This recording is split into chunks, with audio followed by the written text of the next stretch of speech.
तो क्रिकेट की दुनिया में ना आजकल एक खबर जोरों पर है। क्या ईशान किशन किसी और देश के लिए खेल रहे हैं? ये सवाल उठ रहा है। हाँ, ये सुनने में आया है। काफी कंफ्यूजन है इसको लेकर। बिल्कुल। तो आइए इस पर जरा गौर करते हैं। हमारे पास जो जानकारी और कुछ लेख हैं उनके आधार पर स्थिति साफ करने की कोशिश करते हैं। जी देखिए, पहली और सबसे अहम बात तो यही है कि नहीं, ईशान किशन अब भी भारतीय अंतर्राष्ट्रीय क्रिकेटर हैं। हाँ, ये बिल्कुल साफ होना चाहिए। वो भारतीय खिलाड़ी ही हैं। लेकिन फिर ये कंफ्यूजन, ये भ्रम फैला क्यों? हम्म। आज हम इसी की तह तक जाएंगे। हमारे पास जो भी स्रोत हैं उनसे हम ईशान किशन के मौजूदा हालात, वो क्या कर रहे हैं, कहाँ है, इस पर थोड़ी रोशनी डालेंगे। हाँ बिल्कुल, मकसद यही है कि सारी जानकारी मिलाकर एक पूरी साफ तस्वीर सामने रखी जाए। ठीक है, तो शुरू करते हैं।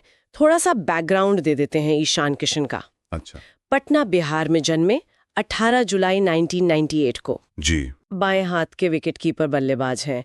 भारत के लिए तीनों फॉर्मेट खेल चुके हैं, टेस्ट, वनडे, T20। बिल्कुल, मार्च 2021 में डेब्यू हुआ था उनका। हाँ। और जो मौजूदा हलचल है हाँ। वो उनके इंग्लैंड में होने से जुड़ी है। अच्छा। इंग्लैंड में हाँ। जून 2025 में उन्होंने इंग्लैंड की एक काउंटी टीम है नॉटिंघमशायर, हाँ। उसके साथ एक छोटा सा अनुबंध साइन किया है। ओह अच्छा, काउंटी क्रिकेट। हाँ, और वो भी सिर्फ 2 मैचों के लिए। सिर्फ 2 मैच? जी हाँ, यहाँ ये समझना बहुत जरूरी है। हाँ। कि ये पूरी तरह से एक क्लब स्तर का अनुबंध है। जैसे कोई भी खिलाड़ी किसी क्लब के लिए खेलता है ना, हाँ हाँ ठीक वैसे ही हाँ। इसका उनकी राष्ट्रीय टीम के प्रति निष्ठा से, मतलब लॉयल्टी से हाँ। कोई लेना देना नहीं है। ओके। वो असल में दक्षिण अफ्रीका के काइल वेरेन हैं, उनकी जगह ले रहे हैं क्योंकि वो अपनी अंतर्राष्ट्रीय ड्यूटी पर हैं। अच्छा, तो ये सिर्फ क्लब क्रिकेट है, लेकिन ये थोड़ा मतलब आजकल कम देखने को मिलता है कि भारत के स्थापित खिलाड़ी काउंटी खेलें।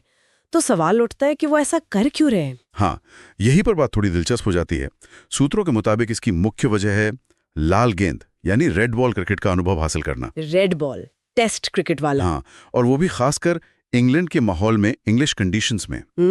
इससे उन्हें मैच प्रैक्टिस मिलेगी, अपने खेल को, अपने स्किल्स को और पैना करने का मौका मिलेगा, वो भी उन पिचों पर जो भारत से काफी अलग होती हैं, है ना? हाँ बिल्कुल सही। वहाँ की कंडीशंस तो एकदम अलग होती हैं। मतलब ये उनके खेल के विकास के लिए, उनके डेवलपमेंट के लिए एक सोचा समझा कदम है। एग्जैक्टली। तो क्या इस कदम का कुछ असर दिखा? मैदान पर कैसा रहा उनका प्रदर्शन वहाँ? बिल्कुल, शुरुआत तो मैं कहूँगा काफी प्रभावशाली रही है। अच्छा। 23 जून 2025 को उनका काउंटी डेब्यू हुआ।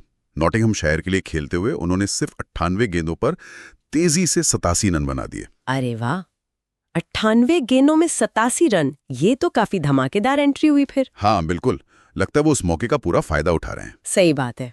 और शायद आप देखें तो यही वजह है कि जब कोई जाना माना भारतीय खिलाड़ी इस तरह काउंटी खेलने जाता है तो थोड़ी अटकलें शुरू हो जाती हैं। हाँ, ये बात तो है। जबकि अगर आप देखें दूसरे देशों के खिलाड़ियों के लिए क्लब या काउंटी क्रिकेट खेलना काफी आम बात है, उस पर इतनी चर्चा नहीं होती। सही कहा। तो कुल मिलाकर निचोड़ यही है कि ईशान किशन इंग्लैंड के घरेलू क्रिकेट सर्किट में जरूर सक्रिय है, लेकिन ये पूरी तरह से अनुभव हासिल करने और अवसर का लाभ उठाने के लिए है।